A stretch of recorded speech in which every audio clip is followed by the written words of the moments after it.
O Senhor esteja convosco. Ele está no meio de nós. Proclamação do Evangelho de Jesus Cristo, segundo Mateus. Glória a vós, Senhor.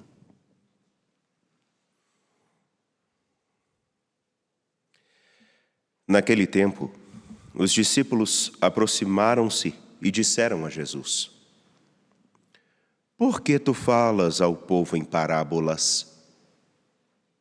Jesus respondeu: Porque a vós foi dado o conhecimento dos mistérios do reino dos céus, mas a eles não é dado. Pois à pessoa que tem, será dado ainda mais e terá em abundância. Mas a pessoa que não tem, será tirado até o pouco que tem. É por isso que eu lhes falo em parábolas, porque olhando eles não veem, e ouvindo eles não escutam nem compreendem.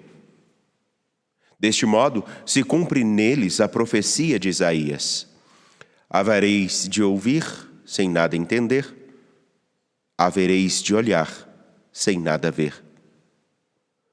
Porque o coração deste povo se tornou insensível. Eles ouviram com má vontade e fecharam seus olhos para não ver com os olhos, nem ouvir com os ouvidos, nem compreender com o coração, de modo que se convertam e eu os cure.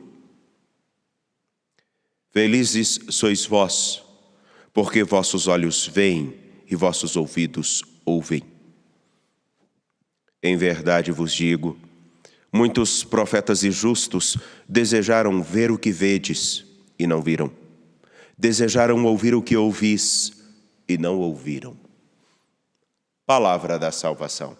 Glória a vós, Senhor. Por favor, podem se sentar.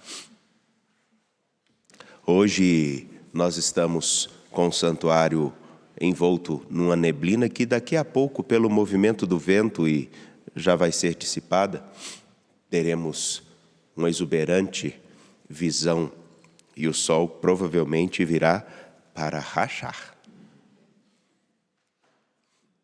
Bem-vindo, André. Obrigado. Eu não aguentava mais as pessoas perguntando onde é que está o André, onde é que está o André, onde é que está o André. Hoje ele está de touca diferente, hoje ele está com a touca preta, não é cinza. Eu estava sofrendo férias. Estava sofrendo férias, né? Pois é. Tá vendo, Gorete? Povo de Deus, uma coisa bem simples e que a liturgia, à medida com que eu rezava ontem para essa celebração de manhã, fez como que um descortinar de um novo horizonte. E eu, na intimidade do silêncio, eu virei e falei assim, mas o senhor é danado, hein? Deixe-me mostrar a sutileza da Escritura. Jesus, ao dizer que fala em parábolas, porque o coração dos seus contemporâneos se tornou fechado,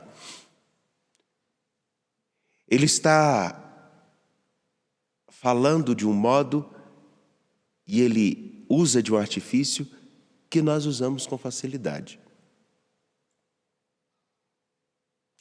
Vou dar um exemplo. Bem simples.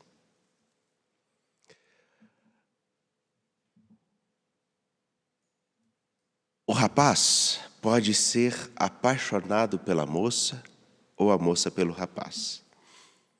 Isso quando a Gorete ficava dando trabalho para o Sr. Jaime. Aí o que acontece? Não adianta, depois que ele tentou conquistar a moça 1, 2, 3, 4 vezes falando e não adianta porque ela não quer, quando terminam os argumentos, o que o rapaz, se ele for inteligente, ele vai fazer? Aprende, Lucas. Ele não vai ficar falando. Ele vai começar a fazer coisas e demonstrar o quanto que aquela menina ou a menina, para aquele rapaz, o quanto que aquela pessoa é importante para ele. Mais do que falar, vai começar a cativar o coração. Até que um determinado momento, da aproximação, da atenção, o coração que tinha várias amarras, várias dificuldades para acolher aqueles gestos, começa a ceder. Tem uma cena muito interessante, é igual quando uma pessoa tem uma policial parada em frente à viatura e um rapaz chega com isso aqui, a mão desse jeito. Eu vi isso, que coisa, né?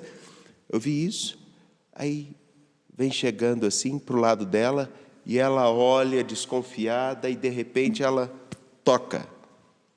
Aí na hora que ela toca com esse cumprimento, ele abre a mão e tem um bombom para ela. Aí ela se derrete toda. Pois bem,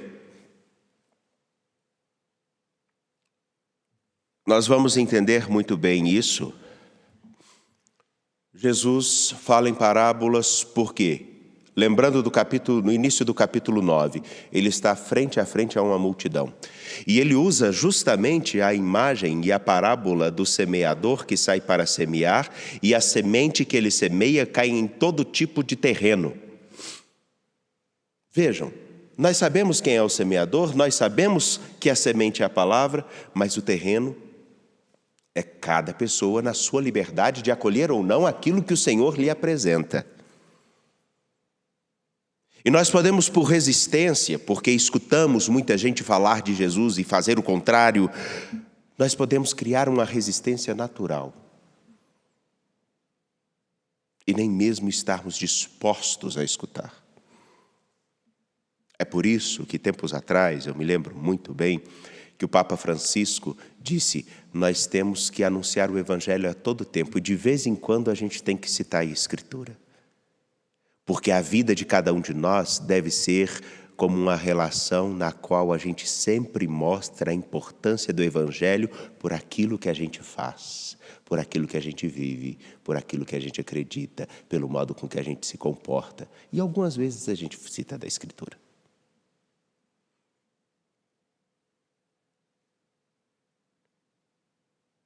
Tem uma frase muito interessante e muito comum, mas que foi desgastada. Eu me lembro quando eu ainda era bem mais novo, quando nós escutávamos alguém falar assim: ai, Jesus te ama. A pessoa se derretia. Hoje, conforme a situação que você fala, ela vai olhar para você e falar assim: e daí? E sabem o porquê? Porque essa frase ficou tão desgastada. Porque como você me fala que o Senhor, nosso Deus, me ama, mas me trata como lixo, ou como qualquer coisa. O esquema mental já está protegido para determinados tipos de fala e de comportamento. É por isso que a dinâmica do que o Senhor no Evangelho de hoje nos apresenta é muito mais do que nós ficarmos citando as Escrituras, é uma postura, é um modo de viver, é uma convicção. Ele é o parâmetro central da minha vida.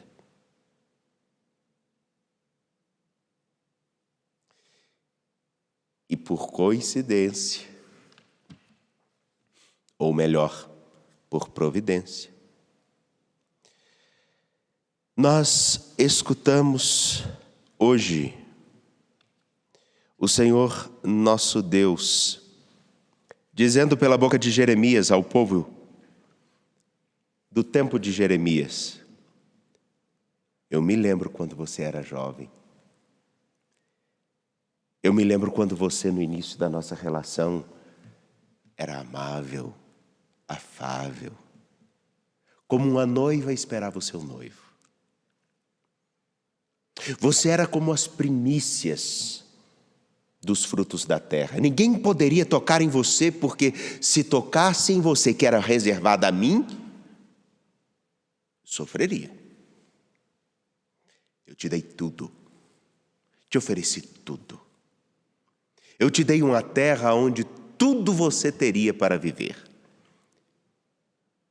Porém, aquele amor de jovem, esperançosa, aberta, disponível, começou a dar lugar a outra coisa. A terra que eu te entreguei como um lugar para serdes feliz, a destruístes. E pelo quê? Pelo modo com que você começou a viver, oferecendo-se a outros.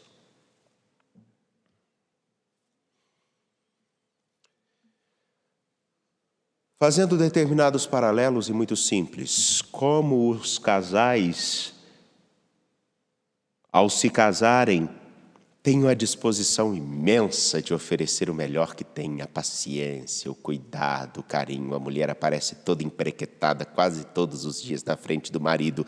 Passado 3 anos, ela aparece como se fosse a Medusa. O homem todo alinhado e bem preparado, com o passar do tempo, aparece com a orelha que aparece uma pantufa.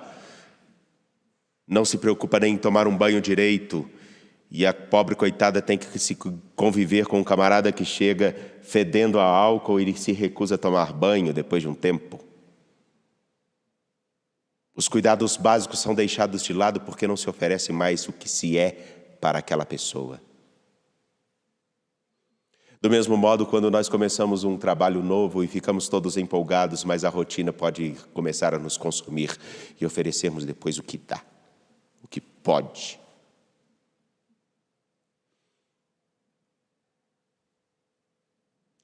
A mesma coisa, infelizmente, acontece com um grande número daqueles que se apaixonam por nosso Senhor Jesus Cristo, pelo Evangelho, e com o passar do tempo começam a oferecer o que dá, o que sobra, e não o que são. Esse é um dos grandes problemas que nós temos no contexto atual, porque muitos aplicados com ideologias, sejam elas quais forem, trocam nosso Senhor Jesus Cristo e o compromisso pela vida simplesmente por alguém que possivelmente lhe dará algum tipo de segurança. Isso estou falando de qualquer pessoa, de qualquer partido, de qualquer corrente ideológica, de qualquer espiritualidade. Podem, inclusive, depois brigar, mas é uma verdade. O que Jeremias olha para o seu povo e diz: com o passar do tempo nós oferecemos a nosso Deus o que sobrou. Sejamos atentos. Não é isso que com o passar do tempo nós começamos a fazer? Dar de nós o que sobra.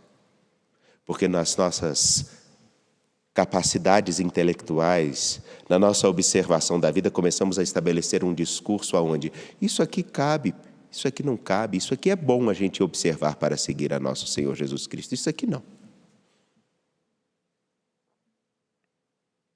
Sim, o compromisso é com a vida, mas até o momento que me dê alguma segurança.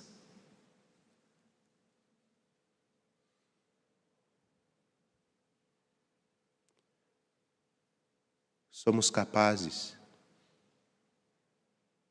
de falar que a vida é em plenitude para todos, mas nos esquecemos dos pequenos homens e mulheres, dos pequenos seres humanos que estão no útero materno, ou daqueles que estão já bem com idade bastante avançada e que não são tratados com tanta atenção.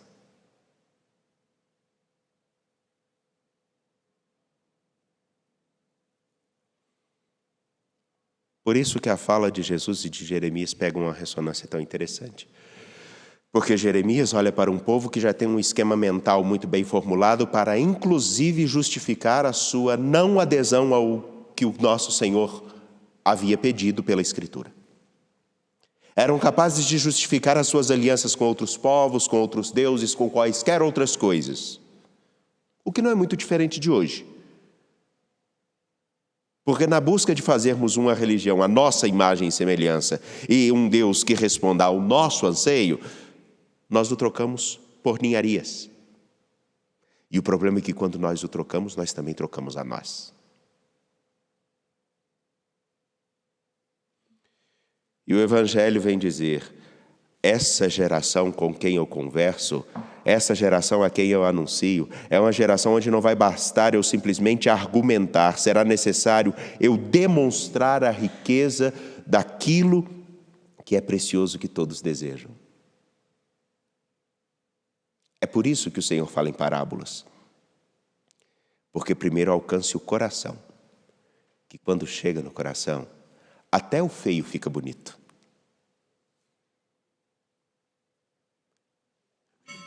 Me lembro uma vez, um amigo, não um amigo, um colega de escola, sabe aquele pessoal que são os bonitões da escola?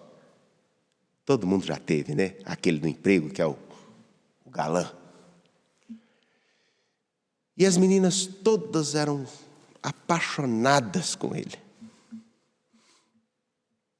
E tinha uma tadinha tímida, estudiosa, quietinha lá no canto dela, bonita, mas não eram as meninas que andavam todas emprequetadas, né? Estava lá. Por incrível que pareça, ela era louquinha por esse rapaz, mas sempre no canto dela. Um belo dia, parece até coisa de filme, mas ele precisou de um apoio numa determinada matéria. E quem era a pessoa boa na matéria? Aquela menina. E ele foi ter um reforço com ela. Reforçou tanto que começaram a namorar. E ele era apaixonado com ela. Porque ele conseguiu enxergar uma coisa que era muito maior do que enchia os olhos. Mas ele encontrou alguma coisa que encheu o seu coração. Será que não é essa a perspectiva de anúncio do Evangelho que precisamos fazer agora no momento, em paróquias, em grupos?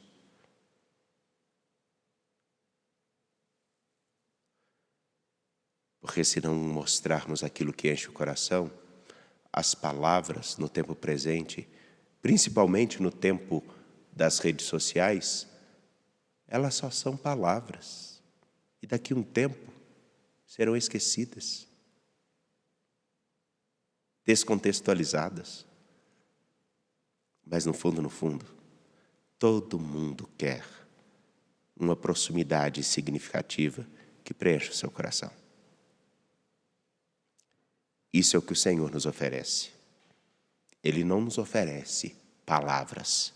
Ele nos oferece uma relação que gera vida. Resta saber se nós queremos nos abrir a essa relação que gera vida em nós e nos outros. Confiantes, de pé, apresentemos nossas preces. A nossa resposta